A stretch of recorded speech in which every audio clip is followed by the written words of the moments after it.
দাবি এখন একটাই, আওয়ামী লীগ নিষিদ্ধ চাই, এর বাইরে আর কথা নাই। না, আওয়ামী লীগ মানে এটাও কথা, ওই যে ভালো কথা বলেছেন, কালকে তো খুনি হাসিনার এই কি বলে আরেক প্রেসিডেন্ট আমির পালালো, তো এইটা দিয়ে যেটা ঘটনা যেটা ঘটলো যে এই 8 মাস আমরা ইন্টারিম সরকারকে সর্বোচ্চ ছাড় দিয়েছি, সর্বোচ্চ আস্থা দিয়েছি, শান্তি দিয়েছি, কোনো ঝামেলা করি নাই। কারণ তারা বলেছে যে হাসিনা দেশটাকে এত খারাপ অবস্থা রেখে গেছে, ওনাদের সময় দরকার, আমরা সময় দিয়েছি। কিন্তু এখন আমরা ওই যে 650 খুনিদেরকে পালিয়ে যেতে দিয়েছিল না, আমরা এখন সেটারও হিসাব চাই, সেটার জবাবদিহিতা করতে হবে। এখন আর ছাড়াছাড়ির সময় নাই।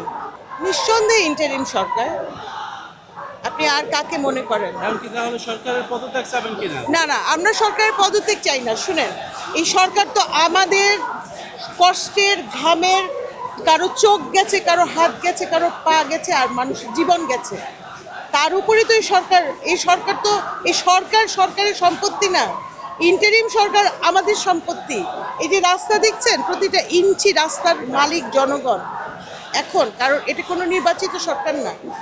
কাজে এই সরকারের ওয়াদা ছিল জনগণের প্রত্যাশা তারা রাখবে, জনগণের ওয়াদা যে ওয়াদা দিয়ে আসছে তারা রাখে নাই। এখন তাদেরকে জবাবদিহিতার ভেতরে আনা হয়েছে, তারা জবাবদিহি দিয়ে প্রতিটা দিন ক্ষমতায় থাকবে। আমরা বলছি না যে ইউনূস সরকারকে পদত্যাগ করতে হবে, কিন্তু ইউনূস সরকারকে জুলাইয়ের স্বৈরাচারী বিরোধী, ফ্যাসিবাদ বিরোধী আন্দোলনের সরকারে রূপান্তরিত হতে হবে। তার জন্য যেই উপদেষ্টা পরিষদ আছে, এখানে তো আপনি বলেন জুলাইয়ের শক্তি দেখেন, 3 ভাগের 2 ভাগ মানুষই হচ্ছে শীতের পাখি, এরা গেস্ট আর্টিস্ট, এবং এই গেস্ট আর্টিস্টরা 8 মাসে যা রেজাল্ট দেখিয়েছে, ফলাফল দেখিয়েছে, এটা গ্রহণযোগ্য না।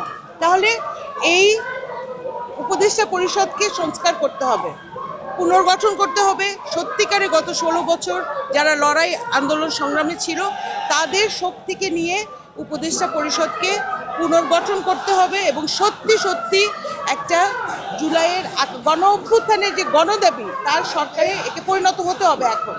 এখন আর কোনো ওই মানে এই সিস্টেম কাজ করে না, ওই সিস্টেম কাজ করে না, না, এগুলো কথা চলবে না। আর যদি তারা এই উপদেষ্টা পরিষদকে পুনর্গঠন না করতে রাজি হয়, সংস্কার না করতে রাজি হয়, তাহলে মানুষের যেটা মনে আসবে সেটাই হবে, আমরা বাধা দেব না। যদি তার জন্য নির্বাচন দিতে বাধ্য হয়, নির্বাচনে দিবে। ব্যর্থতা অবশ্য প্রথমত সবচেয়ে যেটা সহজ কাজ ছিল, 5ই আগস্টের পরে সচিবালয়কে আওয়ামী দালাল মুক্ত করার কথা ছিল, এবং এইটা ওনাদের পক্ষে খুব সহজ একটা কাজ ছিল। এই কাজটা ওনারা করেন নাই। খুনিদেরকে ওনারা পালিয়ে যেতে দিয়েছেন, বিচার দেখবেন অনেককে গ্রেফতার করেছে, জামিন দিয়ে দিচ্ছে। আজকে শহীদের কবর ভাঙা হয়। আপনি কি মনে করেন ওই এলাকার থানার অনুমতির, থানা যদি না চায়, পুলিশ যদি না চায়, আপনার সাহস হবে কারো কোনো কিছু ভাঙচুর করার? বলেন তো। এগুলো ভাই কমন সেন্স, কাণ্ডজ্ঞান। আমরা চুপ করেছিলাম, যে আমরা ছাড় দিয়েছি, যে সহযোগিতা করেছি, এটাকে ইন্টারিম সরকার দুর্বলতা হিসেবে নিয়েছে। এখানেই ভুলটা হয়ে গেছে।